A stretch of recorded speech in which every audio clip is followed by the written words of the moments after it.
सुप्रभात विद्यार्थियों, हिंदी अध्ययनशाला में आपका स्वागत है।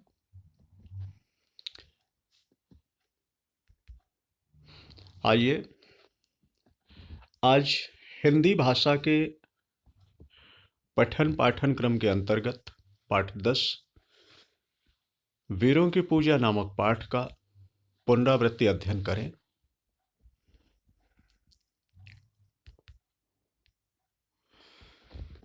इस पाठ के रचनाकार श्री श्याम नारायण पांडे हैं।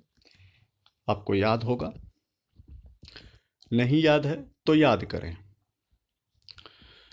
विद्यार्थियों, आप लोगों ने काव्य परिचय में पढ़ा था चित्तौड़ वीरों की भूमि है, जहां स्वतंत्रता के पुजारियों ने प्राणों की परवाह ना करके विदेशियों के शासन को उखाड़ फेंकने का प्रयास किया था।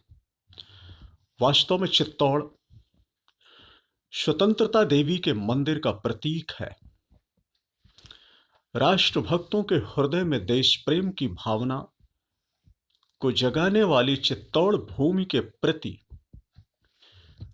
पूज्य भावना का उदय होना स्वाभाविक है। प्रस्तुत कविता में वीरता की भावना को शब्दों द्वारा चित्रित किया गया है। आइए कविता पाठ की ओर बढ़ें। कविता की पंक्तियों में कवि ने कहा है, लिखा है, थाल सजाकर किसे पूजने चले प्रातः ही मत वाले, कहाँ चले तुम राम नाम का पीतांबर तन पर डाले। यहां पर कवि अपनी लेखनी के माध्यम से सन्यासी का, एक राष्ट्रभक्त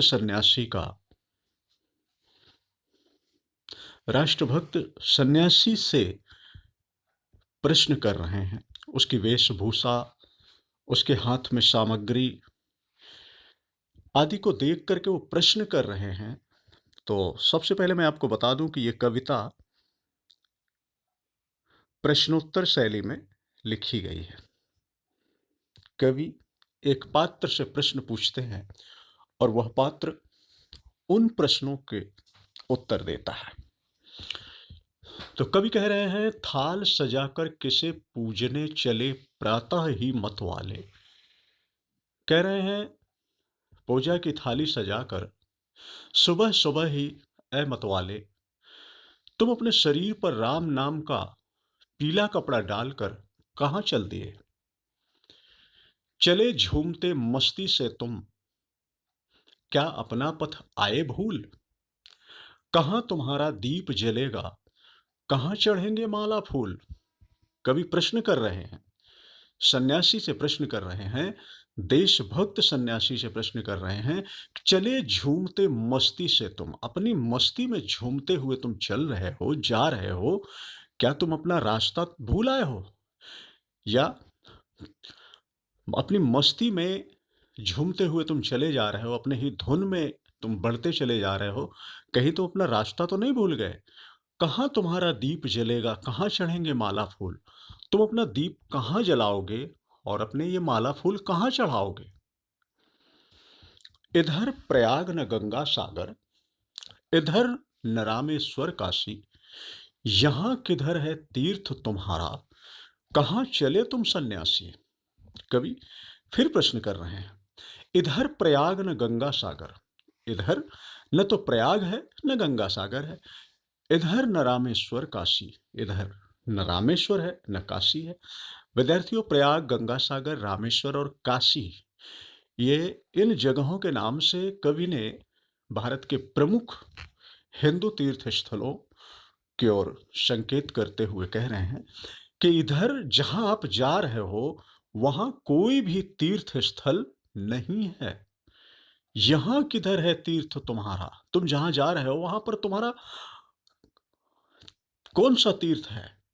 कहां चले तुम सन्यासी, कहां जा रहे हो तुम सन्यासी, है राष्ट्रभक्त सन्यासी, ये देशभक्त सन्यासी, तुम इधर किधर जा रहे हो, यहां पर तो कोई तीर्थ नहीं है। सन्यासी उत्तर दे रहा है, मुझे न जाना गंगा सागर, मुझे न रामेश्वर काशी, तीर्थराज चित्तौड़ देखने को मेरी आंखें प्यासी। सन्यासी कह रहा है, मुझे ना तो गंगा सागर जाना है, मुझे ना रामेश्वर काशी जाना है, मुझे तीर्थों के राजा चित्तौड़ को देखने की इच्छा है मेरे मन में, और मैं उसी को देखने के लिए जा रहा हूं। तीर्थराज चित्तौड़ को देखने के लिए ही मेरी आंखें प्यासी हैं। अपने अचल स्वतंत्र दुर्ग पर बैरी की बोली, निकल पड़ी लेकर तलवारें, जहां जवानों की टोली।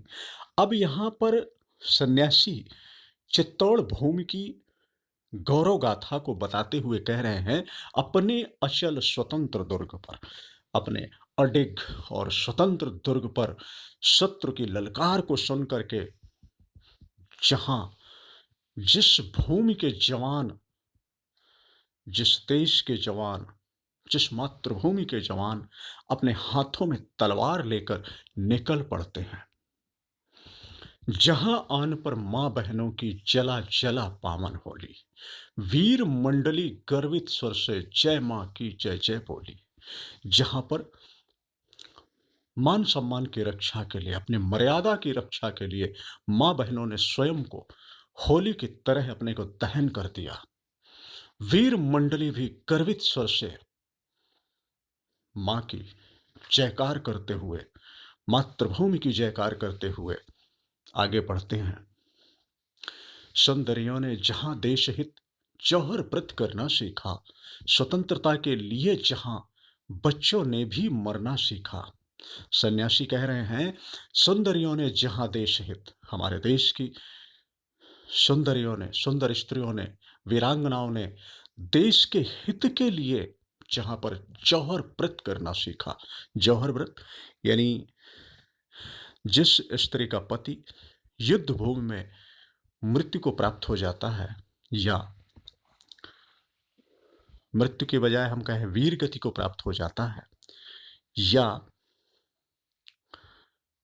शत्रु सेना के द्वारा उसे बंदी बना लिया जाता है, पराजित हो जाता है, उन सैनिकों की स्त्रियां जौहर व्रत कर लेती हैं, अपने आप को जलते हुए आग के कुंड में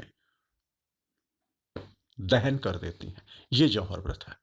और स्वतंत्रता के लिए जहां बच्चों ने मरना सीखा, कह रहे हैं जहां का बच्चा बच्चा स्वतंत्रता के लिए अपना सब कुछ न्यौछावर करने के लिए, यहां तक अपना जीवन भी न्यौछावर करने के लिए तैयार है, वहीं जा रहा पूजा करने, लेने सतियों की पगधूल, वहीं हमारा दीप जलेगा, वहीं चढ़ेंगे माला फूल। तो कवि कह रहे हैं, वहीं जा रहा हूं पूजा करने, उसी चित्तौड़ में, उसी तीर्थराज चित्तौड़ की पूजा करने के लिए जा रहा हूं, और वहां पर सतियों के पगधूल को लाऊंगा, वहीं हमारा दीप जलेगा और वहीं हमारे माला फूल चढ़ेंगे। इस प्रकार कविता संपन्न हुई। कविता को आप लोगों ने फिर से एक बार पढ़ा, समझा। कविता के बाद आप लोग, शब्दार्थ आप लोगों को लिखने के लिए दिया गया था, आप लोगों ने लिखा होगा, एक बार पढ़ लें। पीतांबर, पीला वस्त्र, पथ, रास्ता, प्रयाग, त्रिवेणी संगम। त्रिवेणी मतलब जहां पर 3 नदियों का संगम है। अचल, जो अपने स्थान पर स्थिर रहे।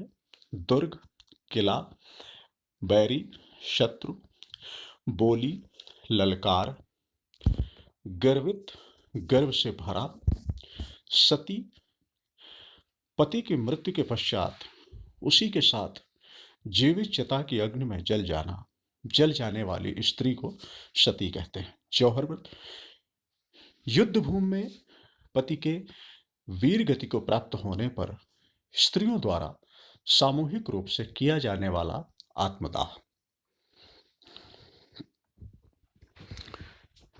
तो ये शब्दार्थ, कवि परिचय।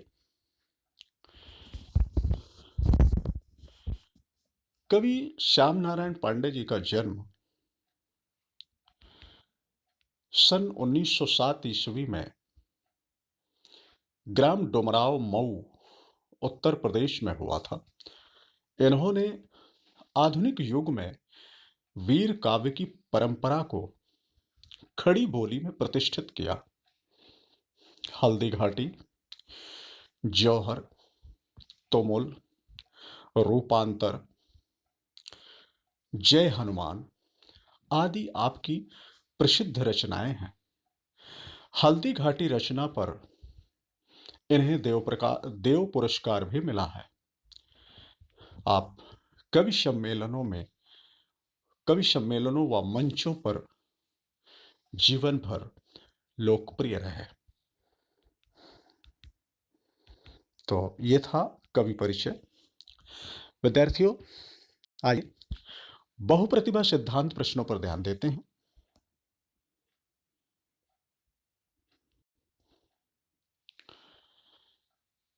पहला प्रश्न है, पीतांबर इस शब्द का संधि विग्रह कीजिए। ठीक है, संधि विग्रह यानी संधि विच्छेद। दूसरा है, फूल मालाओं का उपयोग कब और कहां किया जाता है। तीसरा प्रश्न है, काशी एक प्राचीन नगरी थी, आज इसे किस नाम से जाना जाता है। तो पीतांबर का संधि विच्छेद है पीत धन अंबर। इसके बाद दूसरा प्रश्न था, फूल मालाओं का उपयोग कब और कहां किया जाता है। इसका उत्तर है, फूल मालाओं का उपयोग देवताओं के पूजन, मंदिर और घरों को मांगलिक अवसरों पर सजाने, वीरों के स्वागत और महान लोगों के शवों पर चढ़ाने आदि के लिए किया जाता है। अगला प्रश्न था, काशी एक प्राचीन नगरी थी, आज इसे किस नाम से जाना जाता है। इसका उत्तर है वाराणसी। काशी को आज वाराणसी के नाम से जाना जाता है। इसके बाद अगला बहुप्रतिभा सिद्धांत प्रश्न है, टोली समूहवाचक संज्ञा है, ऐसे 5 उदाहरण दीजिए। चित्तौड़ कहां पर स्थित है, मानचित्र में बताइए। कविता को जोशीले स्वर में हाव भाव के साथ गाइए। तो टोली समूहवाचक संज्ञा है, ऐसे 5 उदाहरण, मंडली, सेना, भीड़, गण, दल आदि। चित्तौड़ कहां स्थित है, मानचित्र में बताइए। चित्तौड़ राजस्थान में स्थित है और मानचित्र में आप लोग स्वयं ढूंढ कर देखें। अगला प्रश्न था, कविता को जोशीले स्वर में हाव भाव के साथ गाइए। तो इस प्रश्न के उत्तर में भी आपको मौखिक रूप में स्वयं ही इसे करना है, यानी मौखिक आप कविता को पढ़ लीजिए, पर्याप्त है। आइए कुछ लेखन कार्य करते हैं। क्या लेखन कार्य करना है? तो आज की पाठ्य योजना के माध्यम से आपको जो बहुप्रतिभा सिद्धांत प्रश्न एवं उनके उत्तर समझाए गए हैं, इन्हें आपको अपनी हिंदी की नोटबुक में लिखना है। बस इतना सा लेखन कार्य है और इसी के साथ ही आज का अध्ययन यहीं समाप्त होता है। धन्यवाद।